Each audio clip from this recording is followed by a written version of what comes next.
శ్రీరాముడు శ్రీకృష్ణుడు మాంసాహారం తిన్నారు అని ఒక తప్పుడు ప్రవచనాన్ని గరికపాటి నరసింహారావు గారు చెప్పడం జరిగింది. శ్రీకృష్ణ అవతారము సాక్షాత్తు భగవత్ అవతారం. రామావతారం మానవావతారం అయినప్పటికీ శ్రీకృష్ణ అవతారము సంపూర్ణ అవతారం. శ్రీకృష్ణ అవతారంలో భగవంతుడు స్వయంగా అవతరిస్తాడు.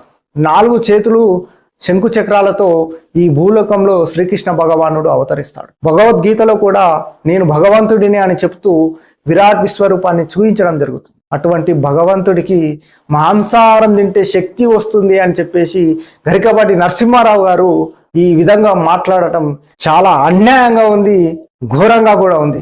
ఇటువంటి ధర్మ విరుద్ధమైనటువంటి ప్రవచనాలు గరికపాటి నరసింహారావు గారు చేస్తూ ఉంటే ఏ విధంగా చూస్తూ ఊరుకుంటాం?